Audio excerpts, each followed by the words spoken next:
Hello, I'm the nostalgia critic guy. Remember it so you don't have to. It's hard to believe I've been doing this for 18 years. It truly has been something watching my hair migrate like a woolly willy toy. But seeing how we've jumped from platform to platform, yes, there was a time when I was too dangerous for YouTube. The format of the show has changed a lot too. In the old days, I was limited to about 10 minutes per video, so I couldn't go into as much detail as I wanted, or even go scene by scene as I do now. Even when that limitation started to lift, I still kinda stuck to that format until I found a style I was more comfortable with. And even that's changed a bit over the years. Bottom line, there's some movies I already reviewed years ago, but feel like I could revisit and analyze in a more detailed way. Give it a bit more of a fair shake. So because of that, I'm starting a new segment called Review Revisit What Was That? You're so out of ideas that you have to go back and do old reviews again. You've become your own live-action Disney remake. No. Besides, there's other segments that you haven't even gone back to. Bumper to Bumper, arcade adaptations, career dive. I don't want to do this. Do what? I always sum up my insecurities about what people are gonna think into a straw man. I don't want to do that. Funny you should mention that. My internal organs are actually made of straw. My father used to be a scarecrow. No, don't tell me your backstory. Don't even tell me your name. Why not? Because I'll be tempted to turn you into a reoccurring character. I just want to go over some old reviews once in a while. Maybe it'll be a regular thing, maybe it won't. Maybe I'll do it a lot, maybe I'll never do it again. I don't know, but I shouldn't presume what the audience is gonna think either way. You know, I'm very similar to that douchey nitpick character you made years ago. I know, I wrote you to know. Even this breaking the fourth wall within breaking the fourth wall is kind of weird. I just want to talk about a movie I feel like I could go in more detail about. Yeah, well, which one are you gonna do that you think won't piss people off? I was thinking about the first Pokémon movie. We are here today to pay respects to our fallen dead. You act like this is my first funeral for a video. Let's go!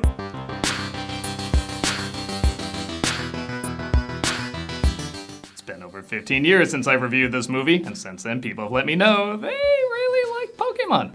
I've said it before and I'll say it again, Pokémon just isn't my thing, but I also wasn't the target demographic. I grew up in a time where animated shows had toy lines made before any scripts were written. Hell, they made legislation about it. So I recognize when a series is a commercial first, but can still enjoy it. And as someone who has a soft spot for Ninja Turtles, Transformers, He-Man, and other shows clearly made to sell products first, I know I would love the hell out of this if I grew up with it. I mean, it's brilliant. Literal monsters you can just pull out of your pocket, ranging from cute to menacing, that you use for fighting. If somehow you worked in pizza and robots, 10-year-old me would explode. But as an adult, of course I snicker at the obvious commercialism of it. The tagline is you gotta collect them all. I mean, catch them all. Gee, how'd I confuse those? But like many things that started out as an ad, it can evolve. Ninja Turtles has developed some good stories. Transformers can have some good writing here and there. He-Man has his moments. And Pokemon, I'm told, has some adventures that evolve beyond just selling toys. And honestly, for something to be around this long, I kind of feel like it has to. Yes, it's fun to annoy diehard fans pretending I hate it, but honestly, I still don't know that much about it, and therefore don't have any real strong reactions, which just made pissing people off about it even funnier to me. But today, I'm gonna be objective about it. I'm still going in mostly as an outsider, but I'm also gonna give it a fair chance. So, as someone who still thinks it sounds like a Jamaican ass game if you want to play poker,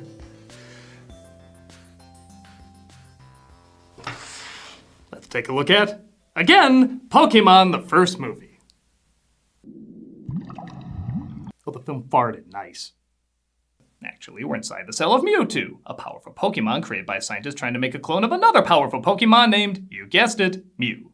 We used the most advanced techniques to develop your awesome psychic powers. So I am simply the end result of your experiment. Okay, we'll give credit, that's a really cool shot.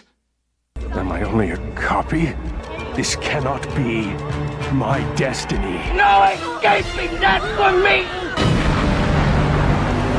So I'll just say it, even though it's probably a coincidence, Mewtwo is basically Shadow the Hedgehog, who was created around the same time. You could easily say they're both just utilizing a lot of popular anime tropes, but the similarities are amusing. He's a clone made in a lab, breaks out, doesn't know where he belongs, is vengeful, has a Keanu Reeves type voice, even befriends the daughter of a scientist who ends up dead.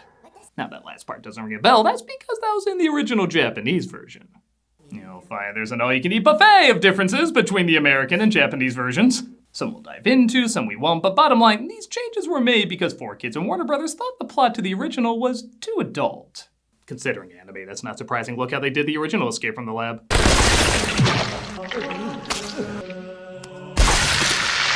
he blows up the lab, he's approached by a powerful man named Giovanni, who funded the experiment.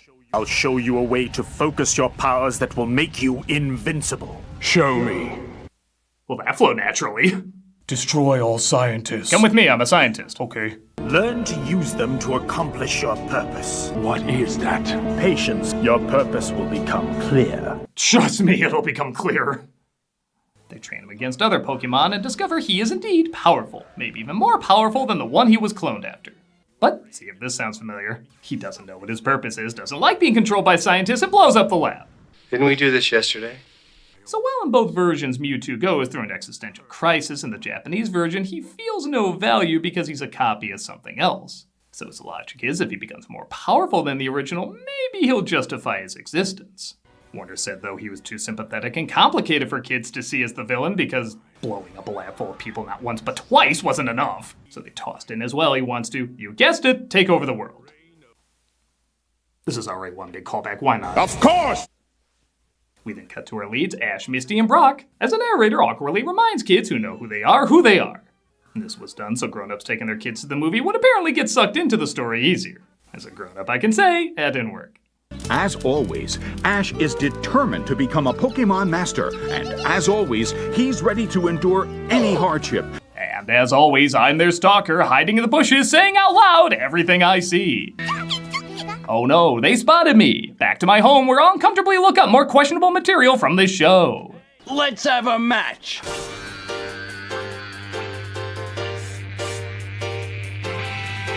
Okay, so I have to admit, I do kind of miss this style of animation. Digital has come a long way, and I definitely see the perks in both 3D and 2D, but there's what I can only describe as a vibrant softness to this style that's very gripping. And there is something that uniquely stands out about it. And honestly, for 1998, they combined CG with painted backgrounds really effectively. Like, half of it you wouldn't even know was CG until it starts moving. I'll concede, the film does look a little better than I remember it. I'm afraid you're gonna lose this one. They get challenged by another Pokemon trainer, and of course, they end up playing their theme song while they fight.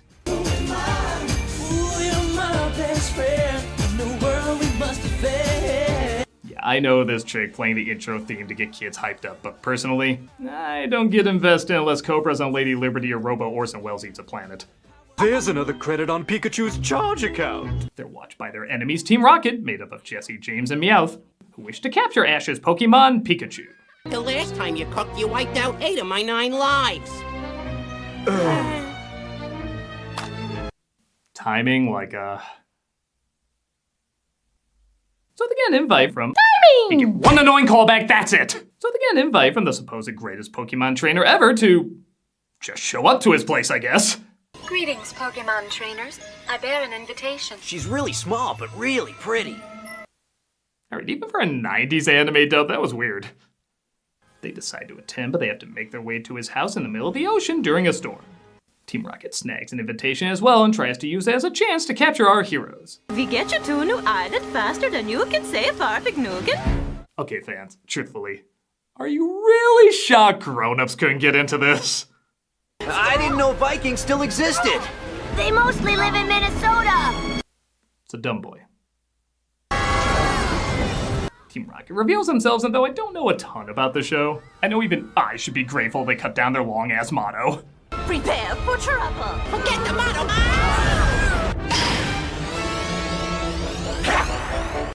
Oh, was that the Three Amigos salute?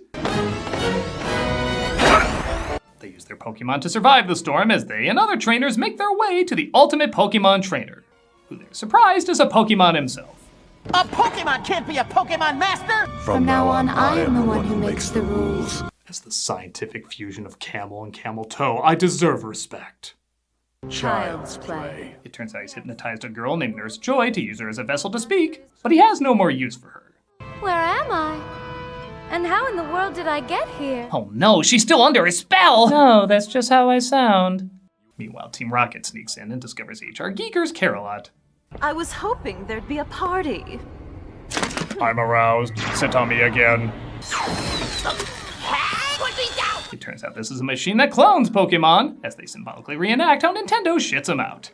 Which of you will oppose me first? The Pokemon fight their clones, but Mewtwo's batch are more powerful. I now claim my prize. your Pokémon. You are my Poke bitches. Hey, wait! I will extract their DNA to make clones while my storm destroys the planet. And yeah, like I said, that destroy/take over the world thing was added in the English dub, and it is pretty funny that a very average-looking storm is suddenly supposed to destroy the planet. Like, hey, see the snowstorm? That's the whole world! The whole world's going through that! You're just gonna have to trust us, we're not showing it. Mewtwo can't capture them if they're already inside that Pokeball. Again, dumb boy. The Pokemon are captured, including Pikachu. That must be the easiest role for memorizing lines since Vin Diesel is Groot. But Ash follows them to the cloning machine. Alakazam! Dugong! Vileplume! Why don't you just put their price tags next to them while you're at it? The clones are made as Ash releases the originals, taking them back to the stadium to fight the copies. The clone shall inherit the world. You can't do this. I won't let you. When Bobby Hill saying "that's my purse" sounds more intimidating, there's a problem. Ash has a brilliant plan to stop the powerful Poké-God. Punch him. Is he cooler in the show? Because he's an idiot here. And the original Pokemon himself, Mew, shows up. Finally we meet. Now I will prove that Mewtwo is better than the original. Hey, listen to me. I'm the only one who doesn't have to match mouth movements so I can give an okay performance, and you will respect that! Mew and Mewtwo. So Mewtwo was cloned from Mew. Yes. I haven't been this surprised since I found out Terminator 2 was a sequel to Terminator. Did you read any of these lines after you wrote them? So, I think Mew is supposed to be like a Tom Bombadil type where he's super powerful but doesn't like doing anything violent. I think, again, they don't explain it that well. With that said, it is pretty funny seeing this cute little thing slam Mewtwo into the bleachers. Mew says you don't prove anything by showing off a lot of special powers. Pokemon's real strength comes from the heart. That's a good point. Oh, sorry, counter from a minute ago? Well, let's hope no other hypocritical dialogue is to follow. Yep, I think you all know what's coming. Just about everybody's biggest problem with the movie, even the people who like it. The bizarre anti-fighting message in a franchise that is primarily fight-based. Pokemon aren't meant to fight. Not like this. This just proves that fighting is wrong. And it isn't like they just mention this in a passing line. They repeat their message in the last third almost as many times as the Barbie movie does. Now I can see how horrible fighting really is. What can come out of it? Nothing but pain. It's not right to force Pokemon to battle this way. Someone's gotta take a stand and refuse to fight. Maybe if we started looking at what's the same instead of what's different, who knows? There's a solid 5 minutes of nothing but that. And in a movie that's an hour 14 long, that's a fair amount of time. It doesn't help either that while this is supposed to be emotional, a lot of it is very unintentionally funny. Like the pop song that so doesn't match, it sounds like it should be played at a mega church.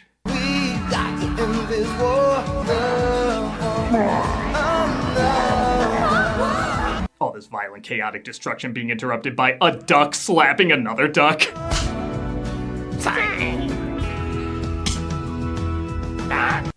While the mega church music is still going. And I'm sorry. All these years later, Pikachu beating the crap out of himself is still one of the most laugh-out-loud things I've ever witnessed. I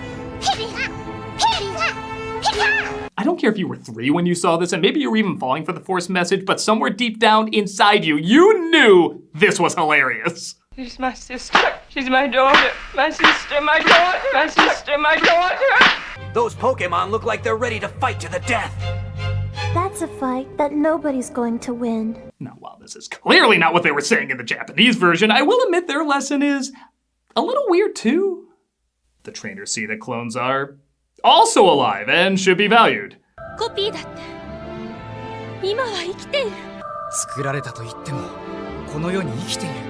I guess this could be a commentary on when they first achieved cloning in 96, and seeing how this came out in 98, I guess the dates do kind of add up. So, don't take clones for granted. Japanese children? Oh, who am I kidding? This probably is a good lesson over there. They're so advanced, they're probably prestiging their magic shows even as we speak. Ash says the fighting must stop, so he runs into the middle of Mew and Mewtwo's blast, turning him into stone. which I'm just being told at this moment was one of their powers. Pikachu. Pikachu. Somebody please find a video of that actress recording that line. She sounds like Sneezer from Tiny Toons. But fear not, the tears of marketability restore all life. Actually, I'm only half joking, as this was supposed to be the finale for the entire show, but the film made so much money, Japan decided to make a ton more. And they say America has no influence over there. Pikachu. Again, to the credit of the original, they do at least say earlier Pokemon tears are full of life, so there's at least a hint of an explanation there. But in this one, that's never mentioned, so they just cry and that Frankenstein's them back to life. Oh, it might also combine with magic moonbeams to understand dolphins, but that's common knowledge. Not until they set aside their differences did I see the true power they all shared deep inside. Let us utilize this new discovery to create groundbreaking medicine, or we never mention it again. Also an ethical option. It is what you do with the gift of life that determines who you are. Mewtwo is so touched by this display, they decide maybe he won't take over the world. It was more of a side hobby thing anyway. Mewtwo, where are you going? Where my heart can learn what yours knows so well. How to be a hypocritical franchising tool. Mewtwo, I guess as a gift, takes them back in time and erases their memories of any of this ever happening. Because that is also a power he has now. Pokémon Treatment Center will be open as a shelter. Anyone who needs a place to stay should come with me. So not only could you have gone back in time to not kill all those scientists, but that half-assed message about fighting being so bad is now completely forgotten by everyone. I guess I should be upset, but let's be honest, they weren't gonna stick to that lesson even if they did remember it. Highest grossing anime in America, y'all!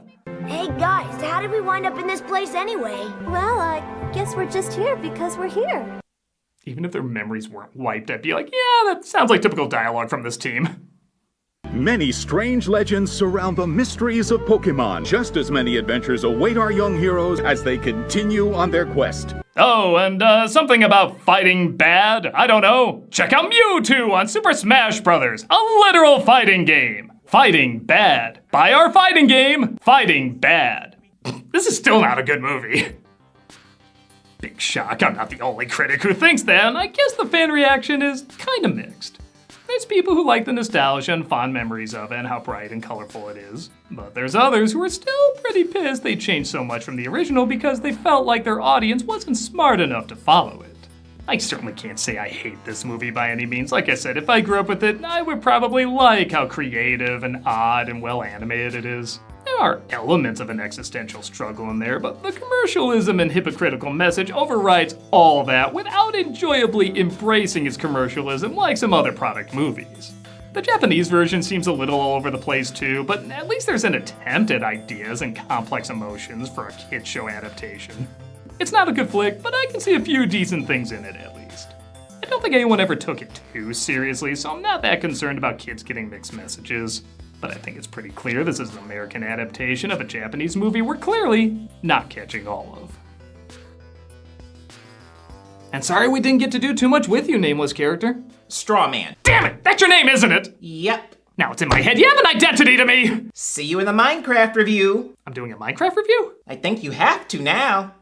You're right, I talked about too much not to. Good luck with that. I think I hate you. Which means you'll use me more. I got in this. I'm the nostalgia critic, I remember. You doing the Snow White remake? Absolutely not. Damn it! Vi get you to nu är det faster than you can say fartig nugen.